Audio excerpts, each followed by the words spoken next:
Hi, Sig. Welcome to the Impact Revolution channel. Thank you so much for coming. How are you Well, thank doing? you very much for having me. It's an absolute pleasure.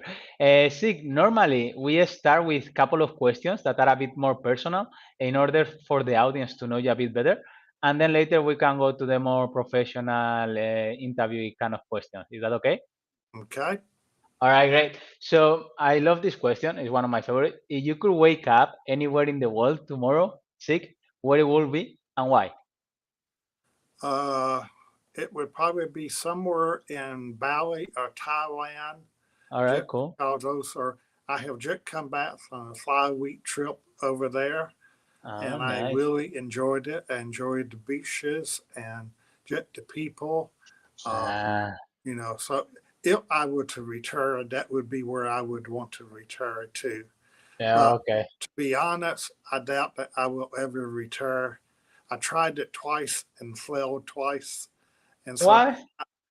I enjoy doing what I do. I Ah, can't say no to people, and I enjoy being around entrepreneurs and working with them. So I don't view what I do really as work. It's something I just enjoy. So uh-huh. I am in right now technically a semi-retirement mode, trying Uh-huh. not to work every day of every week. That's awesome. That's awesome. I'm very happy to hear that you are so passionate about your work that you Yeah, don't have time to go to the beach to Thailand. yeah, yeah, That's nice. That's nice. Thank you yeah. for sharing that. I love Thailand as well. One of my favorite spots for sure. Now the second question will be, what if I ask you, Sik, what was your happiest moment in your life so far? What would you say, or what is the memory that comes to your mind?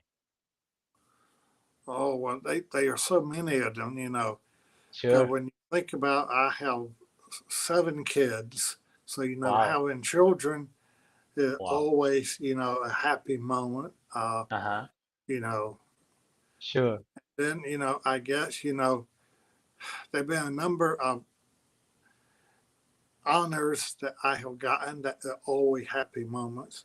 But maybe one of the happiest is when somebody created with my blessing the Siggy Awards.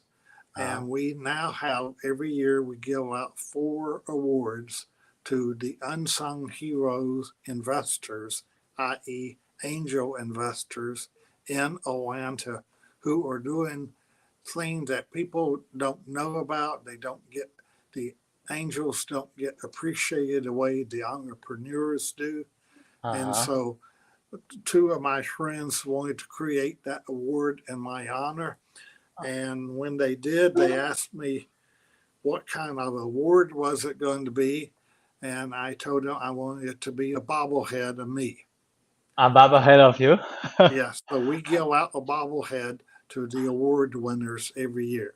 Oh wow, that's cool. That's really cool. That's nice. That's funny. Oh, that's great. That's a big recognition, right? Isn't it? Right. Yeah, Yes. yeah. That's If cool. anybody wants to see it, they can go to SiggyAwards.com, Okay. Sige and award. there we have pictures of the winners and their Siggies. I will check it out for sure. Thank you Yeah. for sharing that. All right, cool. So now in the interview questions, I would like to ask you, something that is a bit tricky, but I think it's just to get this modesty out of you. Okay. So if there is someone who really admires you and really knows you very well, Sig, how will you define who is Sig Mosley? Uh, that that is a challenging question. Somebody that is hardworking, Hmm. conscientious, Uh-huh. and try to help whenever he can. All right. And helpful, yeah. What was the second thing you said? Hardworking, helpful, and Uh, Conscientious about conscientious. Ah, right. great. I love that word. Conscientious. I'm an emotional coach, okay? So I need Uh, to ask clarifying question for that one. yeah, What do yeah. you mean with conscious person? Well, I try to help. It not just being helpful. I do try to help, and I try Mm-hmm. to be conscious of what the person needs and how Mm-hmm. I can be helpful to them. Ah, okay, sure, yeah, that's cool. All right, very good. This is something I really I want to ask you as well because I see a lot of different and broad experience of yours, and now with these awards that you are getting, I'm sure that you have influence and impact a lot of people's life and businesses. So I was wondering, Sig, what is your why? Because you say you work every day. So I want to understand what is your motivation, your biggest motivation. Uh, enjoy it. It's something Uh, I enjoy doing. You know, uh-huh. I could sit around and read. I could sit around and drink red wine, what I do my fair share of.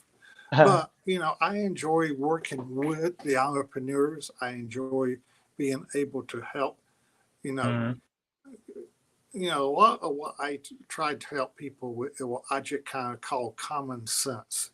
Let's Uh-huh. take a look at a problem and how is the logical way to try to solve that problem?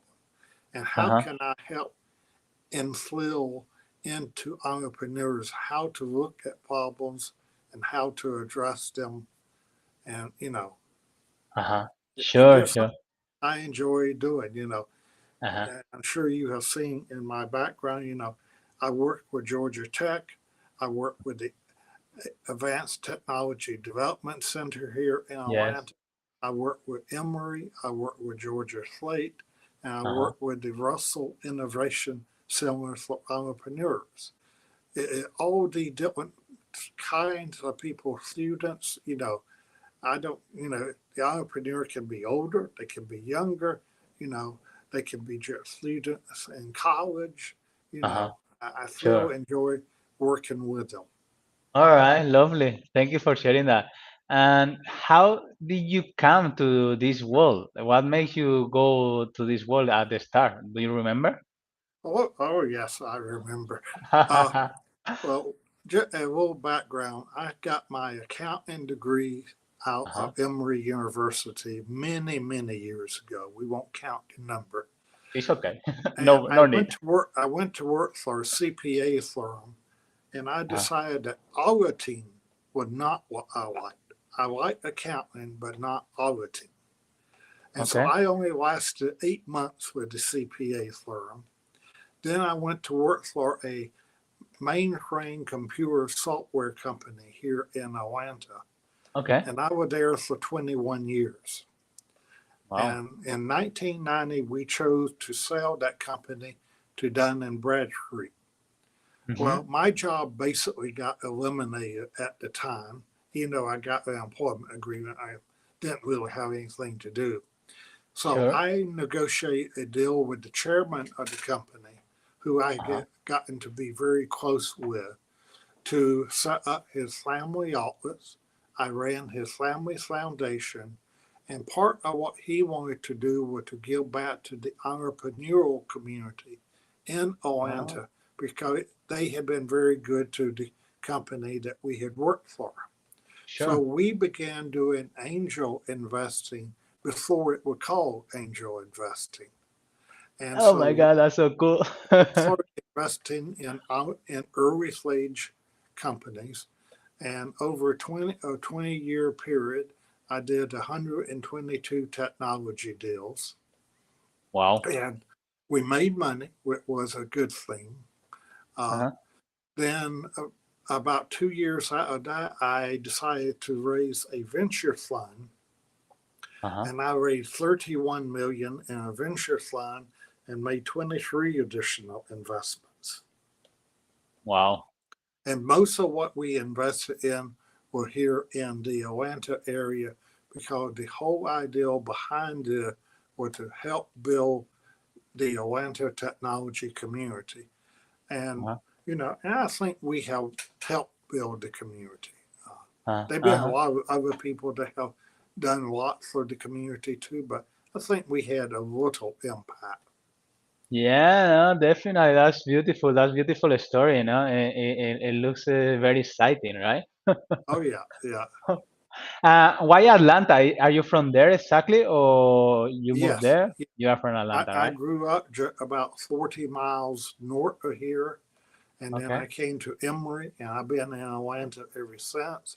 And the chairman of the company who I worked for, he grew up in Savannah and but moved to Atlanta. So we both have been Georgia people our All whole right. time.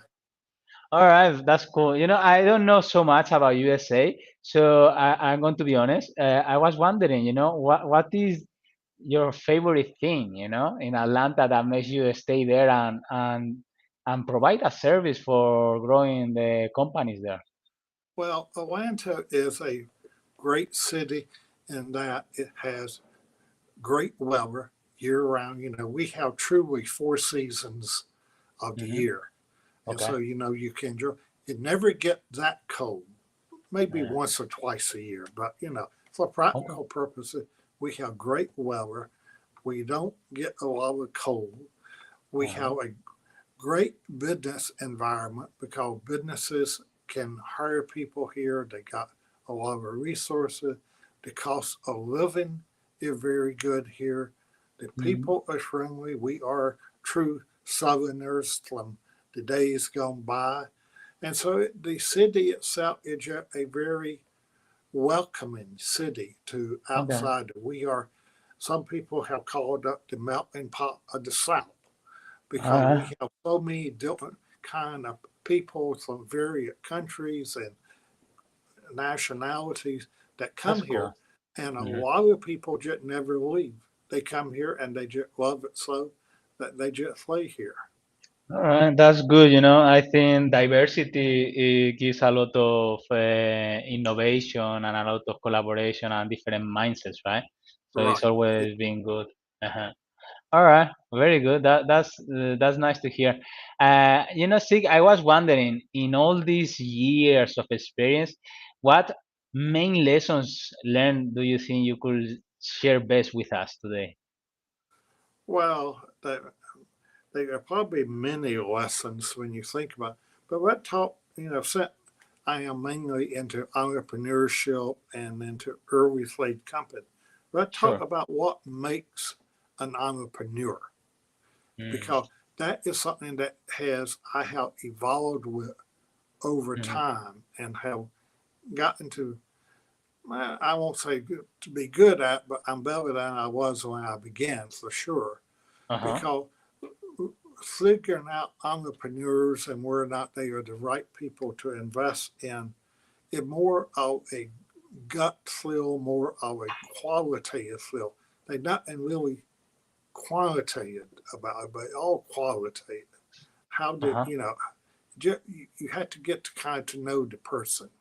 Sure. So when you think about it, an entrepreneur need to have vision. He need to Uh-huh. know exactly what he is trying to work on.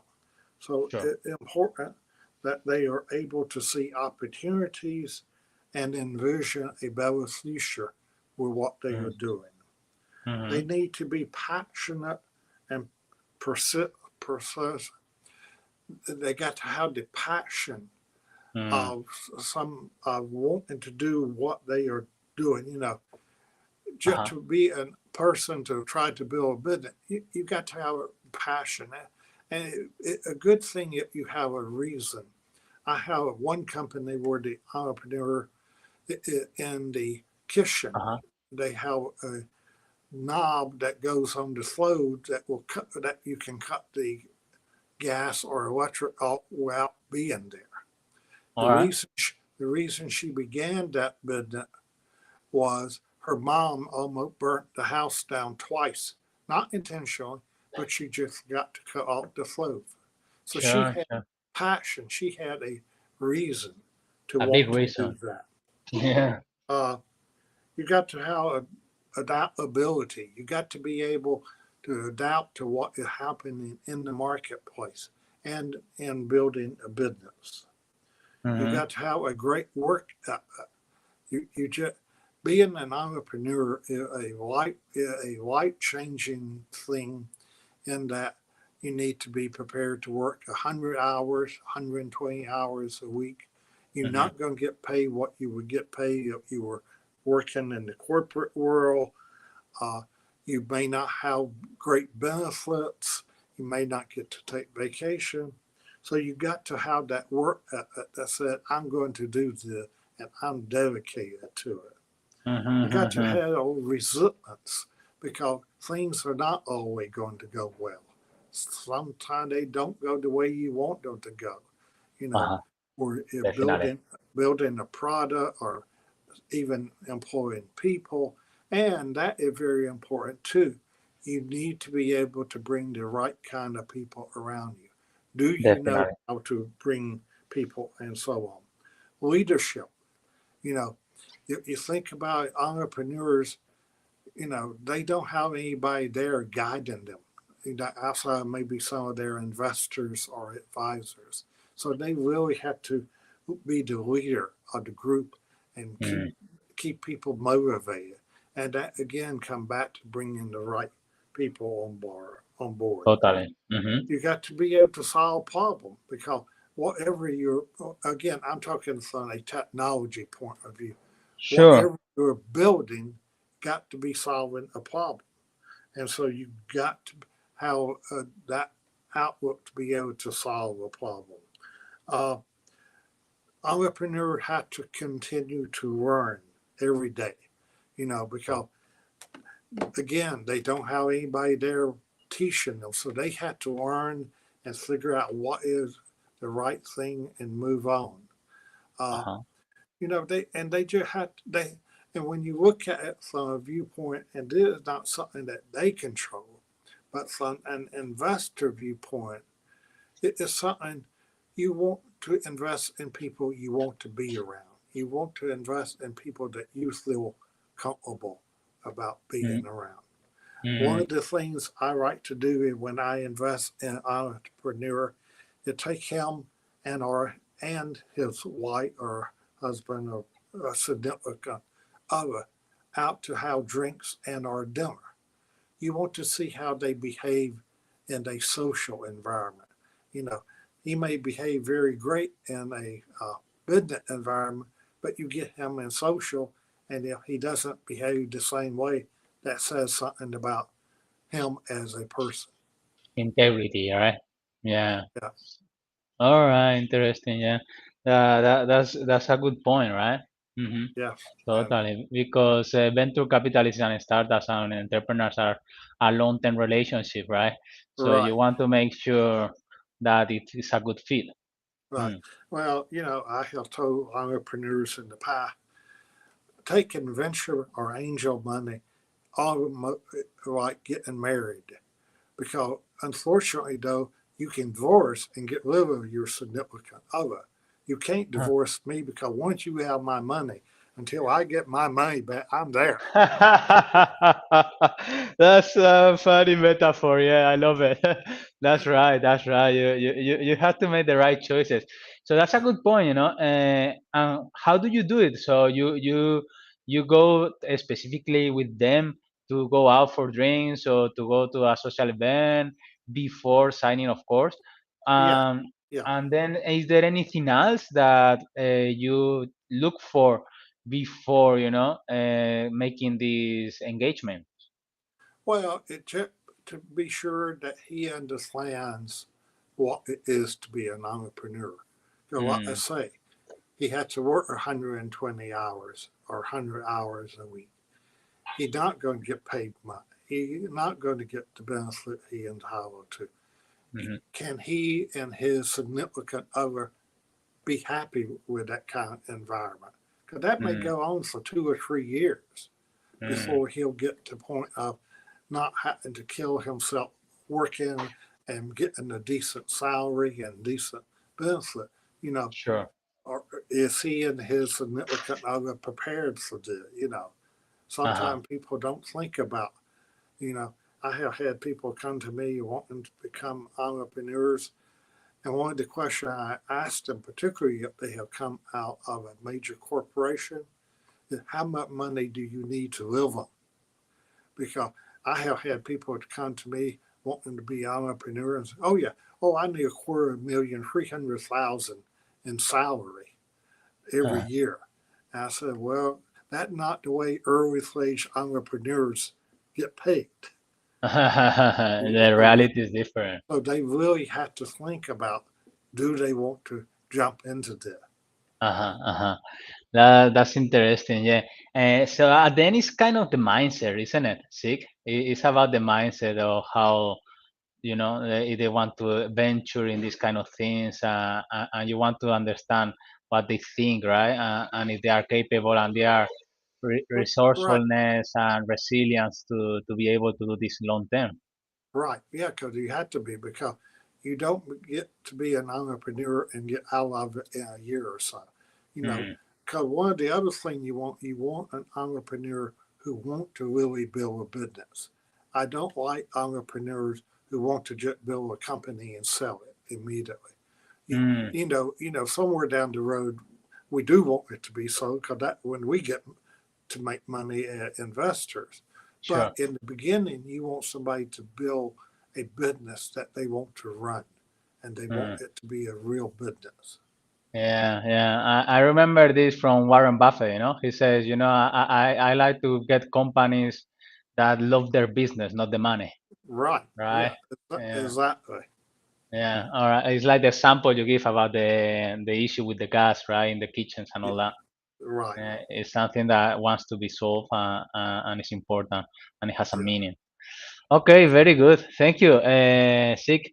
This interview is going really well. So I was wondering, what has been the biggest challenges that you have faced, so far in your career? That would be Well, nice to know they've been many challenges. your favorite You- one. well, probably one of them would have been the .com bubble. You may not remember back in the mid to late 90s and early 2000 here in the Mm, U.S. Uh, the .com event was, when the internet got to be public, everybody was building companies for solving every problem. And everybody got carried away with building companies and so on. And unfortunately, we investors got carried away in investing in those companies. And so, sure. I look back over, at one point doing that, I would probably get in probably 40 to 70 business plans every week to look at. And Wow. and some of the ones that we funded, you look back with hindsight and you wonder, why did I ever fund that? But it was just you got caught up in the momentum of what was happening in the Sure. world. And then in early 2000, we had the .com bust, and we had a lot of companies that went to zero because they Mm, should probably some of them should have never been funded, and some of them should have been, but should have had other sources of revenue as well. uh-huh. So that was an interesting period there. Sure. Then back in '07 and '08, you had the financial crisis that Mm, created another challenging time for investors. And we are in a semi challenging time now between having had COVID and have come out of COVID, but now we are in the period of a lot of financial uncertainty. We don't know what the government is going to do about raising rates. But, we have had three significant bank failures that had hit the economy. And so all of that hits young companies. And, you know, like when Silicon Valley Bank went under, you know, a lot of companies, well, are early stage company, they banked with that bank. They also had loans with the bank. And so, mm, there've mm. been some very interesting times to Totally, go through. totally. This is the third challenge now that you are facing, I guess. Yeah, it is. Because Uh, the Silicon Valley Bank did one thing that most banks did not do.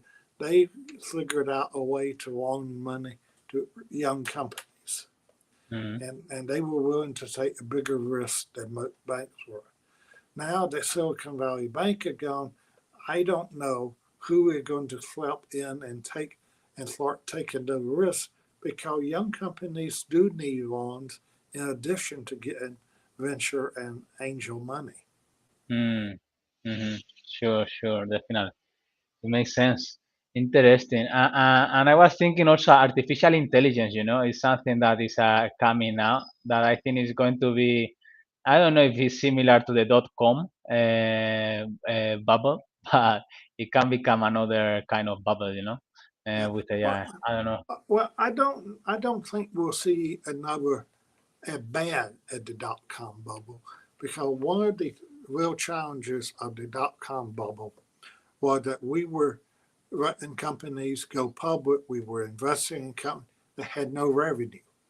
They were, in Uh, fact, back in the 99 time period, you wanted to go public without revenues because you didn't, nobody could hold you accountable to anything. But mm, today, companies actually do have revenue. Now, do we value that revenue properly? I don't know. I don't think we always do.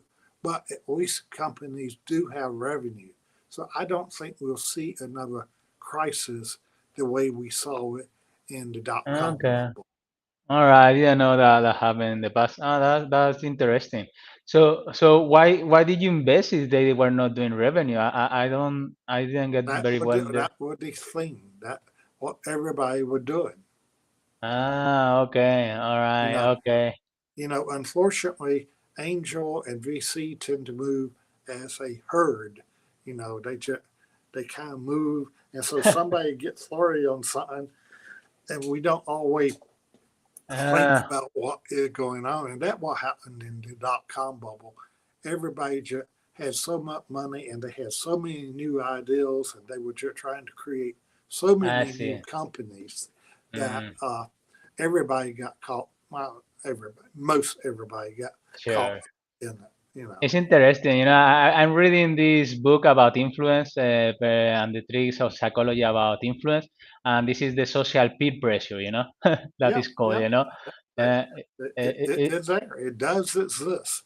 You know, uh, it, people don't like to necessarily recognize it, but it is there. I know it's a big influencer for sure. Yeah. All right, very good. So, these challenges that you have already faced, Sig, what would you say are your main lessons learned from those experiences? Uh, One of the main ones is go with your gut. You know, Go with your gut. because when you are interviewing entrepreneurs and so on, listen to your gut about what is really being said and how they behave. 'Cause if you go with your heart, sometimes you'll invest in people you probably shouldn't. I have had that happen.